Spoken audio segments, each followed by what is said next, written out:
"Please don't hurt me," she whispered, raised to fear human men, but he just held her gently. The streets of Zur and Sprawl stank of wet metal coolant and decay. Orange haze clung to the skyline, trapped beneath the upper dome layer of atmospheric regulators that hadn't functioned properly in years. Neon signage buzzed weakly above rusted door frames, casting blinking light over stained walls, and the slick concrete below broken vents coughed steam every few blocks. Somewhere in the distance a siren rose and fell, then cut off mid-tone. Tail Ivin crouched behind a bent refuge bin at the edge of Service Sector 8, her breathing shallow and fast. Her bare feet bled where she had scraped them against jagged steel piping during the climb down from the maintenance shaft. Her skin, violet and smooth, was slick with sweat and grime. Her ceremonial veils clung to her body, damp, torn, and nearly useless. She kept her arms wrapped tightly across her chest. The fabric no longer covered her fully. Each step through the city had torn it further. She didn't care about modesty, only protection. The chill of the smog-laced air bit at her skin. Her eyes darted between shadows, hyper-aware of every noise. She didn't belong out here. She'd been bred, trained, and kept inside until this morning. She had never seen a city street, never smelled burnt street meat, or heard children fighting over scraps. She had escaped the breeding enclave by accident, or maybe fake. During shift transition, one of the handlers dropped the keycard. She took it. She had no plan, just the will not to go back into the evaluation room again. Not after what they told her. A final inspection, they said. Compatibility testing. She knew what that meant. Her heart had been hammering ever since she pulled herself tighter behind the bin. She could hear someone approaching, boots slow, and even not like the patrolling security drones. Those clicked faster, more rhythmic. This was different. A man. She didn't look up at first, just listened. Her fingers dug into the hem of her veil. Her whole body was tense, coiled, every muscle screaming to flee, but she had nowhere to run. The man stepped into view. She dared to glance. He wasn't dressed like a slaver. His clothes were worn, heavy coat, sleeves patched with different materials, utility belts slung low on his hips. His boots were stained with oil, his hands visible in the lone neon glow were rough and smeared with grime. A local, maybe a mechanic. He didn't carry a weapon that she could see. He paused, took her in tie. Van froze. She'd been taught human males were dangerous. Some of the other girls, those chosen, came back unable to speak. Some didn't come back at all. Their silence said enough. Kindness from a man was always a prelude to control, a trap disguised as safety. So when a man didn't speak, didn't move forward, didn't raise his voice, her fear intensified. He was waiting for something. She whispered, barely audible, "Please don't hurt me." Her voice cracked. It was the first thing she'd said aloud in days. He blinked once, then slowly he took off his coat. Thick canvas, warm-looking, still radiating body heat. He crouched and laid it down on the concrete, arms extended, keeping a clear distance between them. He said nothing. Didn't try to coax her, just stood again, hands empty, neutral expression. "My name's Keith," he said quietly. "I'll live around the corner." His voice was low, calm, no push, no sharp edge. That threw her off more than if he barked orders. She wasn't sure how to process it. "You're cold," he added. "Take it if you want. I'm going now." Then he turned and walked away just like that. Ivin stared at the coat. She waited 5 seconds, 10. No sudden return, no trap. Her arms trembled as she crawled forward, one hand still gripping the veil. She reached out, pulled the coat toward her, and wrapped it around herself. It was heavy, lined with thick cloth inside, and it smelled of oil, metal, and something vaguely warm like cooked protein or human skin. The coat covered her whole body. It gave her back something she didn't expect, the feeling of being covered, of not being on display. He hadn't demanded anything. She looked in the direction he went. Her legs burned from strain, but she stood one shaky step at a time. She didn't know why she followed. Maybe because she couldn't go back. Keith's place was 2 levels below.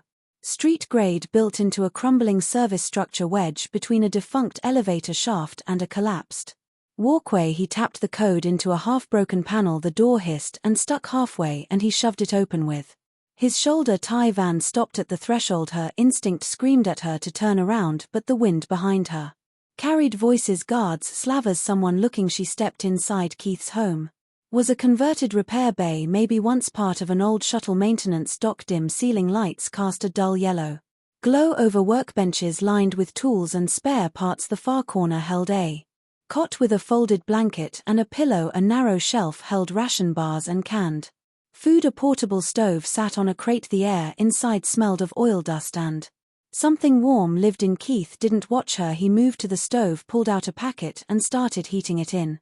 Silence. His movements were methodical, efficient. He didn't fidget, he didn't speak. Taylor Van stepped deeper into the room, coat dragging behind her. She didn't sit, didn't speak. Her eyes darted to the cot. She didn't trust it. Instead she curled on the floor against the far wall, knees drawn in, arms locked around her legs, the coat wrapped around her like a barrier. She didn't sleep, just watched. Keith set 2 plates down on the crate near the stove, one closer to him, one closer to her. Then he sat on the floor beside it and ate. No invitation, no insistence. After a few minutes he stood and walked to the cot. He placed a blanket on it, then sat against the wall far from her, arms crossed over his chest.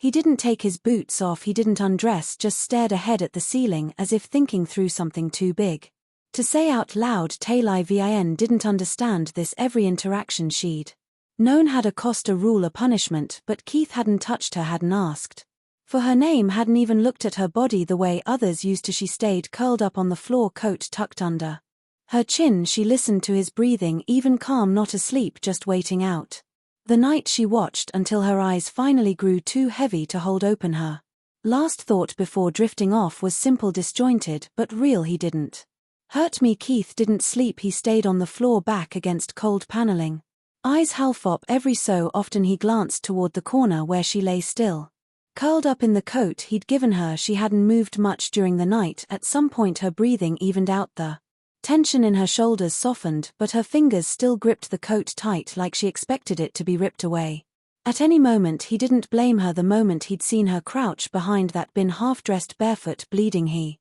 knew where she was from. No collar, no implant blinking behind her ear, no handler in sight. She had escaped, probably on foot, probably alone, probably hunted. He thought about reporting it. He'd almost opened his calm panel on instinct, but then she looked at him, eyes wide and full of fear, not blank fear, trained fear, the kind they burned into girls from the birthing blocks and kept polished with drugs and drills. He recognized it, he remembered it. That was the only reason he didn't walk away. By morning a faint gray glow bled in through the grimy side vent. The light cut across the floor in broken stripes. Keith pushed himself to his feet, joints stiff. He turned on the stove, dropped a few strips of scent protein into the pan, and started water for tea. Not a word, not a movement from her corner. When the food started to sizzle, she stirred, barely a twitch. Then her eyes opened, alert. In an instant she sat up quickly, too quickly, and pushed herself against the wall. "It's okay," he said. He didn't turn around. "Just breakfast." She didn't answer. He set a plate down across from his own on the bench, same as the night before. No demands, no expectations. Then slowly he sat and started eating. This time she crawled forward, hesitant. Every shift of her body was careful, calculated. She stopped near the plate and stared at the food. "It's not poisoned," he said, not joking, just factual. She reached out and picked up a strip with 2 fingers, sniffed it, then bit. Her teeth were small, movements tight. She ate in silence. Keith watched her only once, briefly, then returned to his food. After a few minutes she spoke. "You didn't lock the door." He paused, then swallowed. "No." She looked confused. "You don't need to keep me." "No," he said again, flat. "I'm not in that line of work." She looked down. Her voice, when it came again, was soft. "Then why?" Keith set his fork down. "I saw someone freezing and scared. You looked like you were about to die in a gutter. I couldn't leave you there. You didn't ask who I was. I figured you'd tell me when you wanted to." That made her fall quiet again. He got up, pulled open a storage panel and tossed a folded shirt and soft pants toward her. "Clean clothes. They'll fit loose, but they're warm." She caught them midair, startled. She hesitated, then looked around. "There's a curtain you can pull," he said, nodding toward the side alcove. "I won't look." She studied his face, waiting for the shift, the twist, but it didn't come. She moved behind the curtain and didn't say a word. Keith didn't move, just sipped his tea. Minutes passed, then she stepped out, his shirt hanging off one shoulder, the pants cinched at the waist with a strip of cloth. She looked unsure, not ashamed, exactly, just unsure how to stand. Her arms folded tightly across her stomach as if bracing for a comment. "You look warmer," he said, calm, honest. She blinked. That's all, that's all." She sat on the cot now, didn't lie down, but she didn't return to the floor either. Progress. After a while she spoke again. "I'm Tal Ivan." He nodded. "I figured you knew." He met her eyes. "I've seen enough Runaways come through this sector, they usually don't make it this far. You're lucky. She didn't smile, just said they'll come for me. I know if they find me here they won't. You don't know that. He looked at the door. I'll make sure they don't. She didn't reply, but the silence felt different, less about fear, more about uncertainty. Keith stood and began checking a tool case near the bench. He didn't speak for a while, let her settle into the space, let her adjust. You have any family? He asked after some time. She shook her head. We weren't allowed. We were bred, not born. Family connections were discouraged. He didn't push further. What about you? She asked quietly. Used to. Sister, she died during the revolts. He kept his tone flat. It was all he was willing to say. Tyvian shifted her weight. Her knees drew up close to her chest. Shirt bunched around her thighs. You don't seem like most men. He didn't answer that. Then a sound far off too. Regular, not background noise, not a vent. Tai Vin's eyes widened. Tracker drone. Keith stood immediately. He crossed to the small back access panel and opened it. Down the crawl shaft. Now she froze. They found me. Could just be routine or not. I'm not taking chances. She hesitated. Keith turned sharp. Now Tai, go. She bolted. He handed her a small respirator mask and pointed. Stay down, stay silent. 10 minutes. She crawled in. He shut the panel. The knock came 20 seconds later. 3 uniformed figures stood at the door when he opened it. Security coats, corporate patch on the shoulder. Middle one held a scanner. Routine sweep, the leader said. Looking for a Class 7 bioform female. Escape from Gen Core Block 9 seen in this sector. Keith squinted. Do I look like I have company? We're checking all service level residences. You live alone? Always. Mind if we scan the space? I mind you. You got a warrant? The leader's mouth twitched. You running a clean license here? I'm registered as a civilian engineer. No priors. You want to call Central and check? Go ahead. A long pause, then the third one scanned the air, flicked the device once and shook his head. No trace, he said. The leader nodded. Move on. They left. Keith waited until the hallway was quiet again, then he opened the back panel. Talavin's eyes locked on his. You didn't give me up? Of course not. Why? He gave the faintest shrug. Because I don't hand people over. She stared at him a long time, then without a word she stepped out of the crawl space. She stood in front of him, bare feet on metal floor. Her arms slowly dropped to her sides. She whispered, "Thank you." He didn't answer, just moved aside, letting her walk past. That night she didn't curl up on the floor. She sat beside him instead, not close but not far either, and he didn't move away. The next morning came with a rumble from the upper platforms. Cargo trains grinding against warped rails, their brakes screaming across the district. Tally Vin flinched at the sound, her body jerking upright on the cot. She was breathing hard, chest rising fast, eyes darting around the workshop until she found him. Keith stood a few meters away, crouched beside the panel where he'd been replacing a junction conduit. He didn't say anything, just not at once.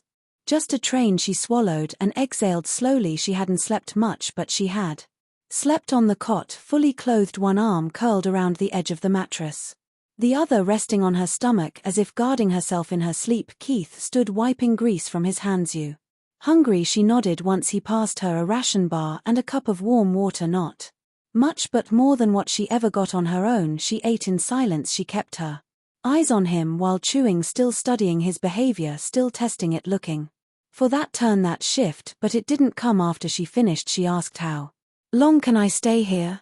"As long as you need." "No one stays here long, do they?" Keith hesitated, then shook his head. "Not usually." She studied him for a long moment. "Why are you really helping me?" He wiped his hands on a towel, set it down, and leaned against the wall. "I used to fix machines for people who couldn't pay, then I stopped, did a few jobs for the wrong kind of clients, quiet work, no names. I wanted out, took what I had and disappeared into this sector. That doesn't answer my question." He looked at her directly. "I don't like what your kind of people go through. You're not the first. I've seen what happened to the others. You didn't blink. Some were taken back, some died before I could do anything. One made it out, got off world with help." She absorbed that slowly. "You helped her." "I tried." "Do you regret it?" "No," he said simply, "but I didn't save her either. I won't make that mistake twice." That silenced her, not from fear but something else, a pause in her constant calculation. She looked away, her fingers clenched the edge of the cot. "I don't know how to live outside," she whispered. "They didn't teach us that." He crossed the room, slow and deliberate, then sat on the bench near the wall. "You'll learn." She glanced at him again. "And if they come back they'll check again. Probably not here, but if they get close we move." Keith gave a small nod. "You're Not on your own anymore. That made her freeze, not visibly, but something shifted. In her posture, the tension in her shoulders, the way her legs drew closer. Not in fear but in doubt. It didn't feel like something she was allowed to have. No one had offered that before. Later that day she followed him outside. He didn't ask her to. He was checking a circuit panel 2 blocks down. She watched him work, tools steady in his hands, expression focused. He didn't speak much, but he wasn't cold. She noticed he nodded at passers by. A few vendors greeted him by name. "You're known here," she said quietly. He glanced at her. "People need things fixed. I don't ask questions, they respect that. Doesn't that put you at risk?" "Yeah, but also buys time." As they returned to the shop she hesitated at the door. "Can I clean up?" she asked, voice low. He paused, then nodded toward a small wash area behind the storage shelves. "Water's not hot, but it's clean. Take your time." He handed her a small towel and a spare shirt. "Yours now, I'll stay out here." She stepped behind the curtain and stood still for a while, just holding the shirt in both hands. The idea of hers didn't quite compute. Possession, ownership, not as a product, but as a person. She undressed slowly, careful not to let the curtain shift, then washed. The cold water burned. At first she gasped as it touched her skin, but kept going methodically, like she was scrubbing off more than grime, maybe trying to erase what they left on her. When she emerged, hair-damp shirt hanging loose over her frame, she didn't curl back into a corner. She sat upright, her posture still guarded, but no longer retreating. "Thank you," she said. He nodded without looking up from his tools. "I don't know how to pay you," she added after a moment. "You don't have to. That's not how this works." Keith paused, looked at her. Maybe it should be. Tyvan went quiet again, unsure how to respond. By evening she stood beside him at the workbench, watching him solder wiring inside a control unit. "Teach me," she asked. He looked over. "To do what you're doing." Keith handed her the small connector tool and pointed. "Start by cleaning that contact point firm, not too hard." She leaned over, focused, careful, precise. He watched her work, not for performance, not to judge, just to guide. That night she didn't sit far from him. She sat next to him when the power dimmed and the lights flickered into night mode. He stood. "I'll take the floor." "You don't have to," she said. "I want to." She didn't argue. When he lay down she waited a few minutes, then whispered, "You don't touch me in my sleep." "No," he said softly. "Never. You never will. Not unless you ask me to." She didn't say anything after that, but when she lay down she faced him, and this time she closed her eyes willingly. The lights in Sector 8 flickered more than usual that night. Power fluctuations had become common. Power siphoning gangs tapping junction line, security drones rerouting power to corporate blocks. Keith noticed it as soon as the overhead strips dimmed earlier than scheduled. It wasn't the usual brownout rhythm. Something was off. Tyvan sat at the workbench, her hands smudged with grease, slowly unwinding the filament coil from an old relay box. She didn't say much anymore, but her silence was different now. Not fear, focus, comfort in the routine. Keith checked the power gauge again. Numbers didn't lie. There was a drain on the grid upstream, too close. He moved to the panel near the entrance, opened it, and slid a manual switch into lockdown. If someone was scanning occupancy signatures, it would show cold behind him. Tal Ivan straightened. "What's wrong?" He didn't look back, yet slavers usually don't hit twice in a week. She stood slowly. "But they're not slavers this time." "What are they?" Keith closed the panel. "Hunters, independent hire by core to clean up quiet mistakes." Talivan's face went pale. Keith grabbed a tool case, opened a false bottom, and pulled out 2 small breathing masks and a cloth wrap bundle. "Time to go." She didn't panic, but he saw it in her posture, legs tense, jaw clenched, every movement controlled to avoid showing fear. But her hands shook when she reached for the mask. "Where?" "South Junction, down 5 levels. There's a filtration depot no one uses anymore. And after that we don't think that far yet." They moved fast. Keith killed the lights. The door unlocked without sound. Outside the corridor was dim, the air filled with the buzz of high-voltage lines and dripping condensation. Tailivin stuck close behind him, her bare feet wrapped now in cloth strips he'd given her days ago. Every sound echoed. They passed 2 empty vendor stalls and the burnt-out husk of an old food cart. When they reached the service stairwell, he paused. "Someone's following us," he said quietly. She didn't ask how he knew. They moved down 1 level. 2 The air grew heavier, laced with rust and chemical vapor. Somewhere above, a soft clatter. Then a hiss. Footsteps. Keith pulled her into a side shaft and crouched, hand on Her shoulder she froze a figure past, tall, armored, lightly, head uncovered. Human, pale skin, shaved scalp, one eye replaced by a glowing mod lens. He scanned the corridor slowly. Bloodmarker said she was here. The man muttered to someone over a comm. You sure the signal's still fresh? Keith closed his eyes. Bloodmarker, they must have tagged her DNA back at the enclave. Low-range biosignal trace, expensive, quiet, meant for off-the-books retrievals. He waited. The man passed. They moved again. The filtration depot sat behind a sealed access gate, barely visible in the dark. Keith keyed in an override code, one of his old fail-safes. The gate slid open with a low grind, just enough to slip through. Inside, the space was dead cold. Rows of decommissioned filtration tanks lined the walls, long drained and rusting. Pipes overhead dripped moisture. The air tasted of old water and metal, but it was dry, empty, safe for now. Keith sealed the gate. Tal Ivan dropped to the floor near a wide grate, breathing hard, not crying, just silent, processing. He sat across from her, pulling off his jacket, then unrolling the small thermal blanket he kept in the cloth bundle. He laid it between them. You okay?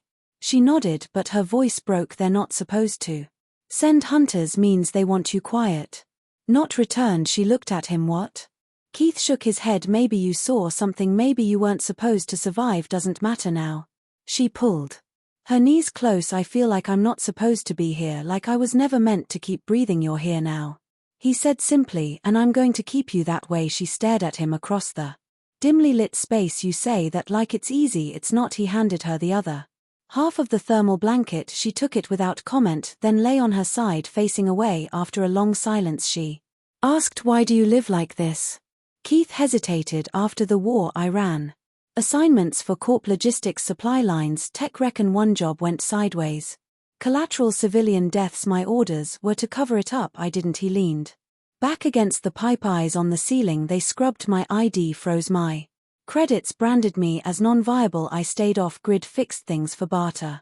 Survived. Tal Ivan whispered, you help people even after that? Not for a while, he admitted. Then someone helped me once, only once. It was enough. She sat up slowly, the blanket draped over her. You're not afraid they'll kill you for hiding me? I am. Then why stay? He looked at her now, full eye contact. Because when you're dying behind a bin and someone gives you a coat instead of a chain, maybe it changes something, maybe it's worth it. She held his gaze. Her voice came smaller. I don't know what I am without them. He leaned forward. You're not. That's a start. For the first time she moved closer without hesitation. She sat beside him, close enough that her shoulder brushed his arm. She didn't pull away, and neither did he. They sat like that for a long time, breathing in silence. Outside, a wind howled through the exhaust vents, but inside that forgotten depot they were still together, not as prisoner and protector, just two people who had decided for one more night to give up. The depot was silent, except for the occasional drip from overhead pipes. Keith lay on his back beside a rusted support column, eyes half closed. He wasn't sleeping, neither was Ty even. She sat cross-legged under the edge of the thermal blanket, watching him, eyes alert, but no longer guarded. The danger hadn't passed. The hunter could still be in the sector, could still be pinging low-range scans. Keith had powered down all traceable devices. No comms, no heat emitters, no lights. They were ghosts now, but hiding wasn't a solution. It was a pause. He sat up with a quiet grunt, rubbing the back of his neck. A muscle in his shoulder had locked up. Sometime during the night, Talivan noticed, your hurt. Old injury gets worse when I sleep on metal. Let me see. He hesitated, then nodded once and pulled off the outer shirt. A faded scar ran diagonally across his shoulder, deep pale against tan skin. She reached out slowly but stopped just short, touching. I can help, she said softly. They taught us basic physical relief, stretch correction, pressure point release. His expression didn't shift. You don't have to. I want to.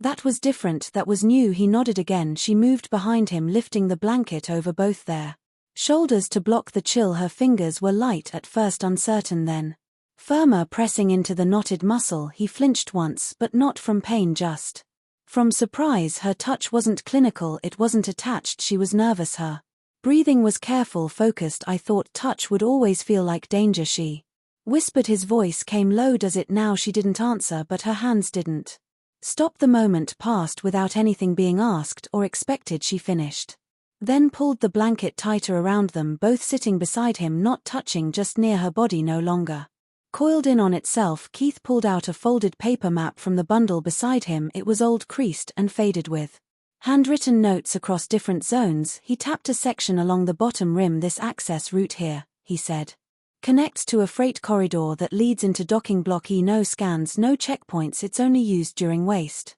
transfers, but there's a smuggler crew that runs gear through once a cycle. I used to work for one of them. If they're still around, they'll recognize me. Tai Vian leaned closer. You're thinking off-world.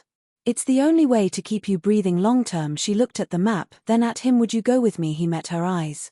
You don't want to run alone. She nodded slowly. But I don't want to be baggage either. Keith shook his head. You're not. She hesitated, then asked the question she hadn't dared before. What do you want from me? He didn't answer her right away.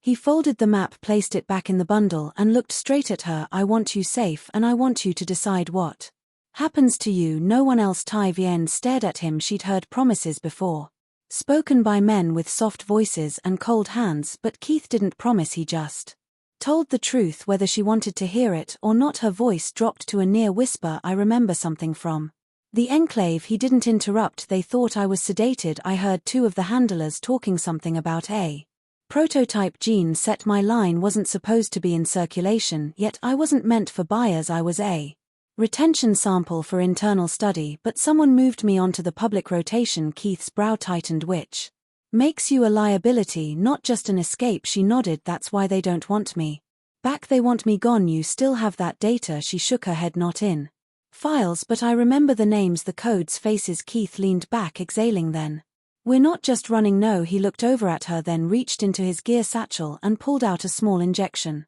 tab nutrient booster. It'll help with the cold. She took it, no hesitation there.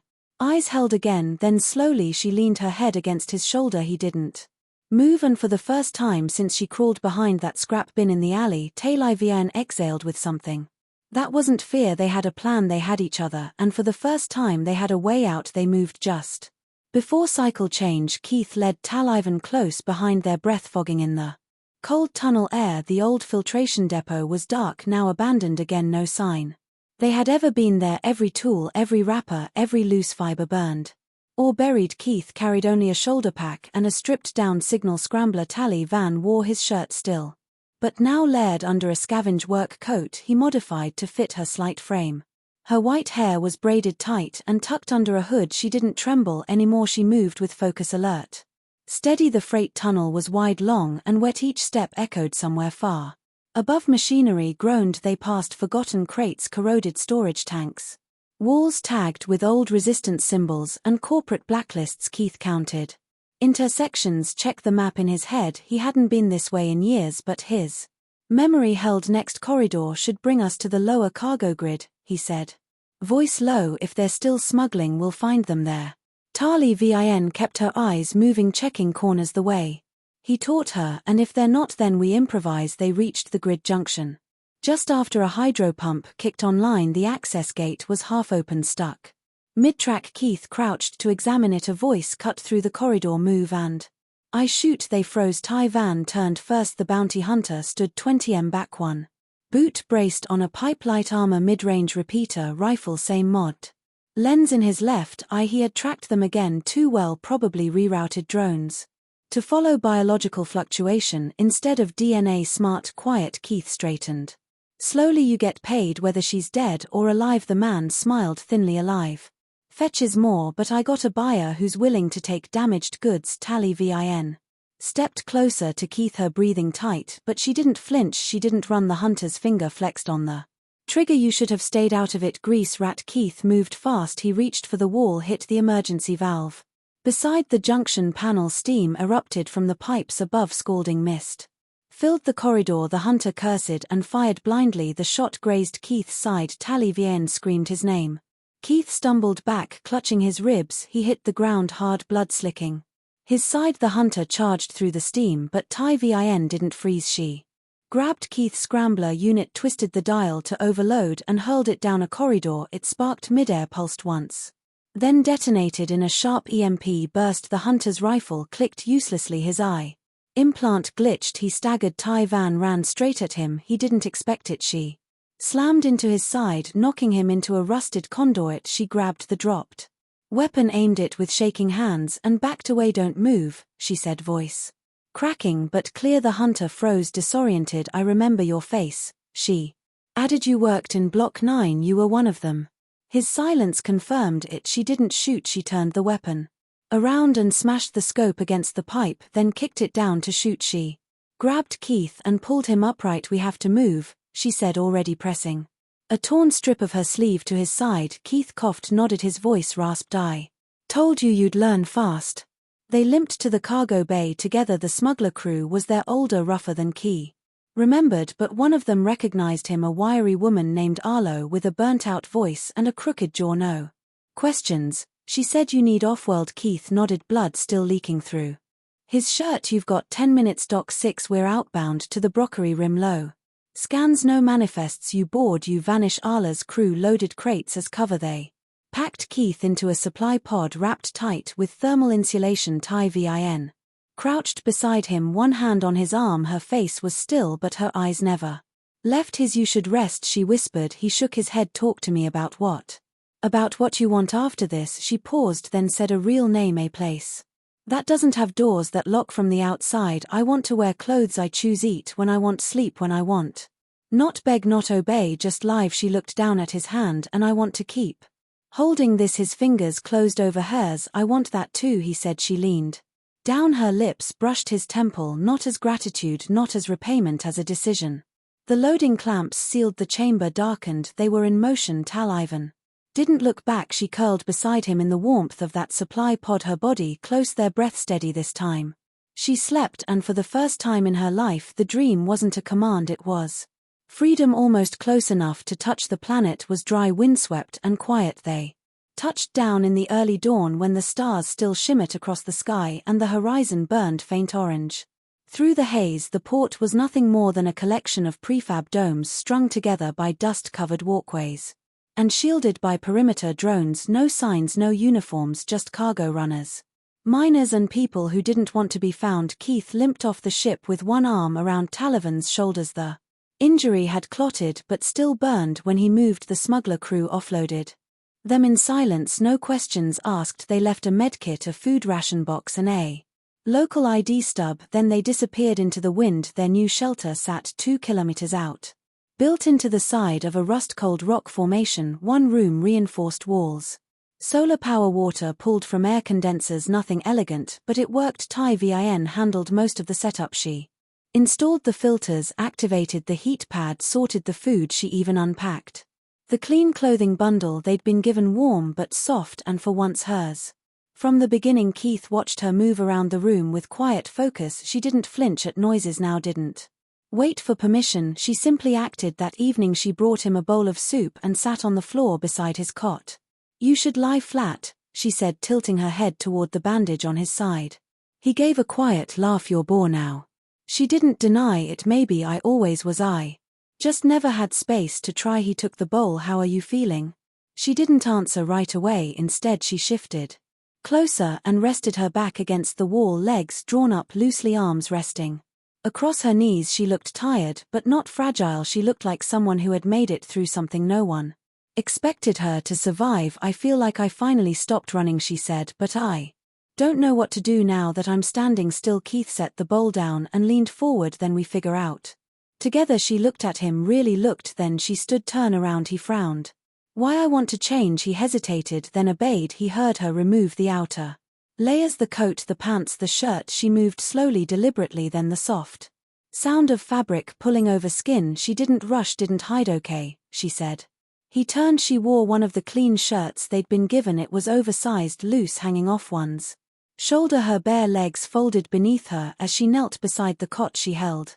His gaze steady and unafraid. I'm not scared of you anymore, I know, and I don't owe you anything. You don't, but I want to be here with you, not because I'm safe, but because I choose it. He nodded. Once barely breathing, she reached out and touched his chest just over the scar. Her fingers were warm. Her touch didn't ask for anything, it only confirmed what she already knew. He placed his hand gently over hers. No pressure, just contact. You don't have to prove anything, he said. I know, but I want this.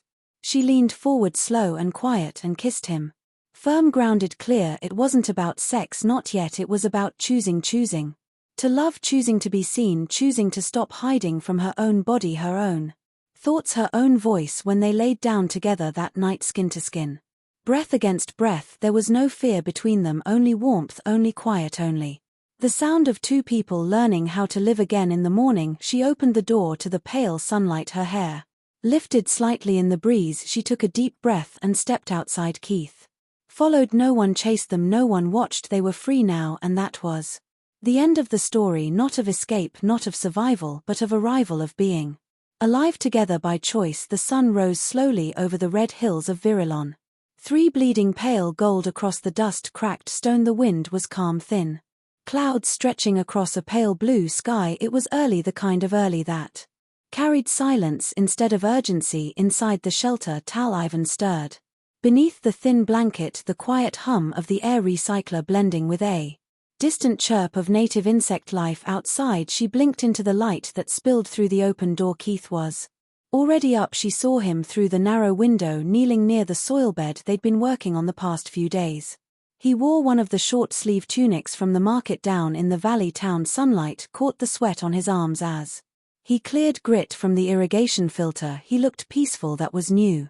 She sat up slowly, wrapped herself in a robe, and stepped outside barefoot. The stone was warm, her hair no longer hidden under a hood fell in loose waves past her shoulders. She had braided it herself last night. No one had told her to. Keith looked up as she approached, smiled without speaking, then handed her a small fruit, fist-sized, smooth-skinned and violet red. She took it, sat beside him, and leaned into his shoulder. No one said thank you. They didn't need to anymore. Their days had found rhythm. In the mornings they worked. The soil was rough and barely viable, but with patience, filtered water and nutrient reclaimers, they had coaxed green from the red a row of hearty crops now bent in the breeze.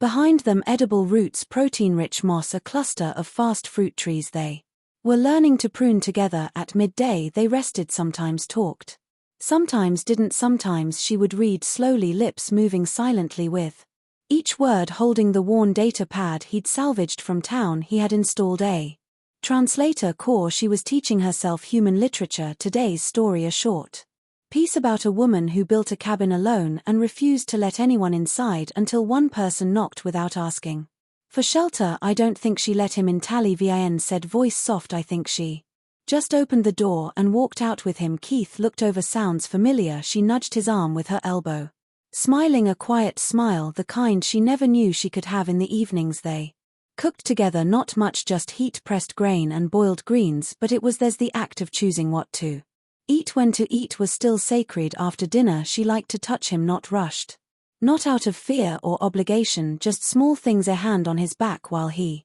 worked, a kiss at his neck while they moved past each other, her legs crossing over his while they lay under the blanket and watched the soft planetary dusk settle around them. That night she sat on the edge of the bed watching him undress. His scar was healing. She reached for it. Does it still hurt? She asked. Only when I laugh. She chuckled. Then I'll be careful.